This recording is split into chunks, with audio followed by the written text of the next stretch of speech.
Est-ce que vos élèves ou votre enfant peut facilement distinguer un problème mathématique de ce qui ne l'est pas? Savent-ils dissocier un problème d'une tâche mathématique? Je vous explique comment les aider à distinguer un problème mathématique d'une tâche, ainsi qu'à détecter les situations où c'est ni un ni l'autre. Je m'appelle Chantal Bourgie. Je suis une enseignante passionnée par la technologie. Je détiens un baccalauréat en enseignement primaire et préscolaire ainsi qu'un bac en adaptation scolaire.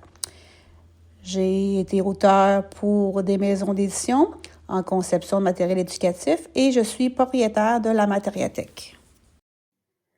Pourquoi c'est important? Les mathématiques ne sont pas que du calcul, elles sont aussi de la lecture. Pour résoudre un problème mathématique, il faut d'abord comprendre ce que l'on lit. Même un élève qui est très bon en calcul peut échouer à un problème s'il ne comprend pas la situation décrite. Les mots-clés, les phrases longues, les formulations complexes peuvent freiner la compréhension, surtout chez les jeunes lecteurs ou les élèves allophones. Comment définir un problème mathématique? Un problème, c'est quand tu dois réfléchir pour trouver comment faire. Par exemple, si on te dit il y a 3 paniers avec 5 pommes dans chaque, combien de pommes au total? Donc, tu dois penser qu'est-ce que je dois faire? Tu cherches une stratégie, tu fais peut-être un dessin, un calcul. C'est un défi à résoudre. Quelles sont les caractéristiques d'un problème mathématique? Il y a une situation à résoudre, donc un défi ou une question qui demande une réponse précise, des données numériques, des nombres, des quantités, une demande claire, on sait exactement ce qu'il faut trouver ou calculer, combien ça coûte, quelle distance. Une relation entre les données. Les nombres sont liés entre eux par une opération à faire, une addition, une soustraction, une multiplication, une division, et un but à atteindre. Trouver une solution à partir des informations données. Pour sa part, une tâche mathématique, c'est quand tu sais exactement quoi faire. Par exemple, si on te dit « compte à partir de 10 jusqu'à 100 avec des bons de 5 ». Donc, tu sais déjà comment faire, tu l'as appris, tu peux le faire tout de suite. C'est comme un exercice pour pratiquer. Quelles sont les caractéristiques d'une tâche mathématique? C'est une activité à réaliser, donc il s'agit d'une consigne ou d'un exercice à faire. Il peut ne pas comporter de chiffres. La tâche peut être sans nombre, par exemple tracer une figure, classer des objets ou observer. Il y a un objectif ou un but d'apprentissage, donc l'élève doit pratiquer ou démontrer une compétence, reconnaître les formes, comparer des grandeurs. Il n'y a pas forcément de questions à résoudre. Ce n'est pas toujours un problème à résoudre, mais plutôt une action à accomplir. Elle peut être préparatoire ou complémentaire, car la tâche peut servir à s'exercer, à comprendre ou à préparer un problème. Il est bien de faire ressortir les mots questions que l'on retrouve dans un problème mathématique versus ceux qu'on retrouve dans une tâche mathématique. J'ai mis un tableau avec des exemples. Problème, on a le mot combien, quel est le total, quelle est la quantité, quel est le prix. Tandis qu'à tâche, on y va avec des mots comme peux-tu, montre-moi, classe, observe, trace, compare. Vous pouvez demander à l'intelligence artificielle de vous créer ce genre de situation où l'enfant devra déterminer entre ce qui est une tâche ou un problème mathématique. Ici, j'ai spécialisé la requête pour des enfants de 6 ans, donc de première année, mais elle peut être modifiée pour des élèves plus vieux. Donc, créer une série de 10 courtes situations mathématiques, une phrase chacun, destinées à des enfants de 6 ans. Pour chaque situation, l'enfant devra déterminer s'il s'agit d'une tâche ou d'un problème.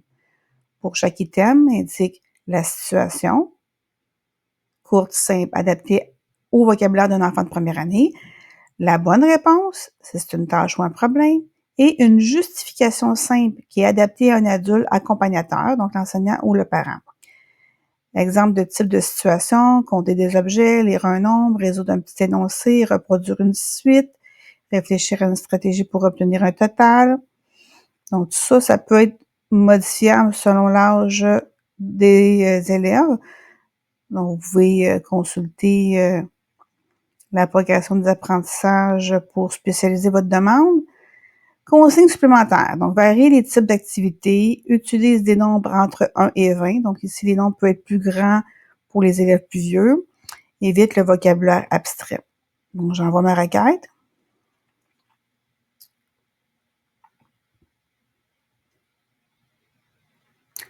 En première situation, compte les 8 pommes sur la table. Donc, l'enfant doit déterminer si c'est une tâche ou un problème. Donc, dans ce cas-ci, c'est une tâche. Et la justification que l'adulte peut apporter, c'est que l'enfant n'a qu'à compter ce qu'il voit. Il n'y a pas de question à résoudre. Il est bien important de relire les situations présentées parce que on peut voir des erreurs. Comme ici, écrit le nombre 12. On pourrait le mettre plutôt en lettres pour que la tâche soit correcte. Ici, c'est bien pour le numéro 4. Le numéro 5, moi, j'hésite. Là. Si c'est deux ensemble, je verrais plus ça comme un problème parce qu'il y a quand même une addition à faire. Et le 6 écrit le nombre 1 à 15. On pourrait les mettre en lettres pour que la tâche soit juste. Il y a 9 chaises. Il faut que chaque enfant ait une chaise. C'est assez pour 10 enfants. Donc, il y a ici une opération à faire. Reproduit cette suite rouge, bleu, rouge, bleu. Donc oui, ça pourrait fonctionner. Donc toujours bien relire pour s'assurer de la justesse. Au niveau de la justification, on peut augmenter graduellement la difficulté. On commence par une justification par l'adulte. Ensuite, l'enfant peut se faire aider et on vise éventuellement qu'il le fasse de façon autonome. Pour pousser davantage et vérifier la qualité de lecteur de vos élèves ou de votre enfant, vous pouvez leur proposer des cas qui sont ambigus. Donc, ce sont ni des problèmes, ni des tâches. Vous pouvez leur apprendre à les détecter en les habituant à se poser certaines questions. Par exemple, ici, on a la situation « Lily Rose a marché pendant 23 minutes et Simon pendant 22 minutes. Ont-ils passé une belle journée? » Donc, est-ce que la situation a des nombres ou des quantités? Oui, on a le 23 minutes et le 22 minutes. Est-ce qu'il y a une question claire à résoudre? Bien là, la question, c'est est-ce qu'ils ont passé une belle journée? Donc, ça implique pas vraiment de calcul. Est-ce qu'il y a une relation mathématique à établir? Donc, il n'y a aucune opération qui est suggérée entre les deux. On ne demande pas d'additionner, de soustraire, quoi que ce soit. Et est-ce qu'il y a un but mathématique? On ne cherche ni une durée totale, ni une différence, ni une solution numérique. Donc, non. Donc, ça ne correspond pas à ni un problème, ni une tâche. Vous pouvez leur faire développer des stratégies de surligner les nombres, d'entourer la question, souligner les mots-clés, plus que en tout reste. Vous pouvez aussi leur mettre près d'eux les 4 questions que je vous ai proposées pour qu'ils se posent des questions. Il doit se demander est-ce que c'est un cas où est-ce que je dois faire une tâche, où je dois réfléchir et trouver une réponse. Vous pouvez demander à l'intelligence artificielle de vous générer ce genre d'exercice où il devra déterminer si c'est une tâche, un problème ou ni un ni l'autre. Donc ici, la requête agit comme un enseignant au primaire qui souhaite développer le sens critique des élèves face à des consignes écrites. Crée une série de 10 situations variées destinées à des enfants de, vous marquez l'âge ici, mettons de 8 ans. Certaines situations doivent être de véritables problèmes mathématiques, d'autres de simples tâches mathématiques, et d'autres doivent ne relever ni des mathématiques ni du raisonnement logique, des questions absurdes, des jeux de mots, des devinettes évidentes. Pour chaque situation, indique la situation, Elle doit être courte, claire, en une phrase. La catégorie, c'est un problème mathématique, une tâche mathématique, ni un ni l'autre. Et donner une courte explication pour guider l'adulte ou enrichir la discussion avec les élèves.